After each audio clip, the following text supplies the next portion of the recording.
dari kelompok 8 akan menceritakan tentang Kerajaan Kahuripan. Selamat menyaksikan! Kerajaan Kahuripan berdiri sekitar tahun 1009 Masehi. Setelah runtuhnya Kerajaan Madang Mataram kuno akibatnya serangan dari Kerajaan Sriwijaya, serangan Raja Wurawari dari Lumaram pada masa Raja Dharmawangsa I. Setelah kekacauan itu, Airlangga yang merupakan keponakan Dharmawangsa melarikan diri dan kemudian mempersatukan kembali wilayah-wilayah yang bercerai-berai. Ia mendirikan kerajaan baru bernama Kahuripan yang dianggap sebagai penerus Medang. Airlangga 1009 sampai dengan 1045 Masehi.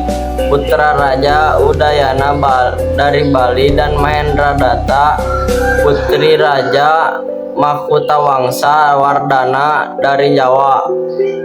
Seorang raja cerdas dan bijaksana yang berhasil memulihkan ketertiban, ekonomi, dan infrastruktur Jawa Timur pasca keruntuhan Medang. Ia dikenal sebagai pelindung agama dan kebudayaan.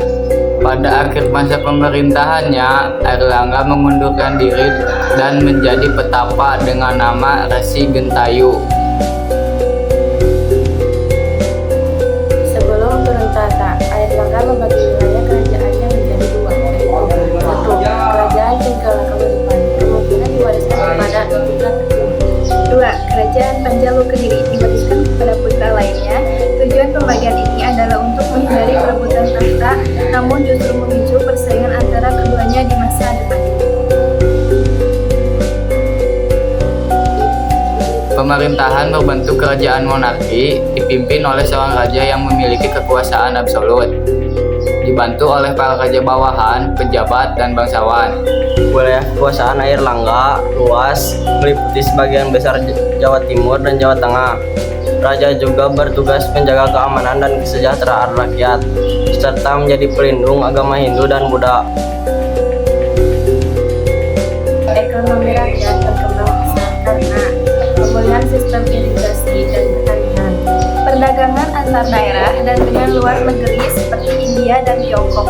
Masyarakat hidup dalam struktur sosial yang terbagi antara bangsawan, rakyat biasa, dan budak. Agama utama Hindu dan Buddha hidup berdampingan dengan damai. Airlangga dikenal sebagai pelindung kedua agama tersebut. Berkembangnya kesusastraan dan kesenian seperti sastra Jawa kuno dan pertunjukan wayang. Banyak karya sastra dan peninggalan yang menunjukkan pengaruh India.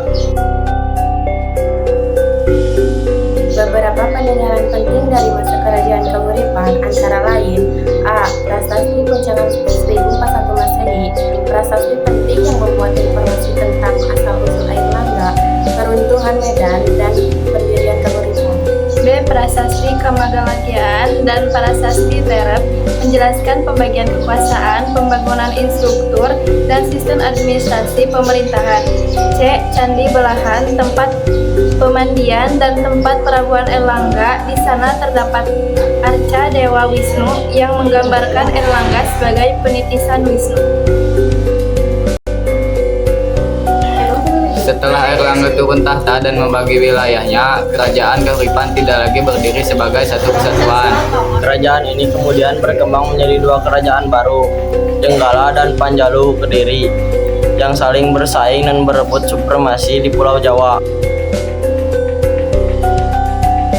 Kesimpulannya, kerajaan Kahuripan adalah kerajaan penting dalam sejarah Nusantara yang didirikan oleh Airlangga sebagai upaya pemulihan kehancuran kerajaan Medang.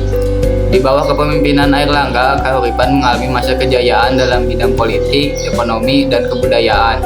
Warisan Airlangga menjadi dasar bagi kemunculan kerajaan-kerajaan besar berikutnya, seperti Kediri dan Singhasari. Terima kasih sudah menyaksikan cerita kami. Sekian dari kami. Wassalamualaikum warahmatullahi wabarakatuh.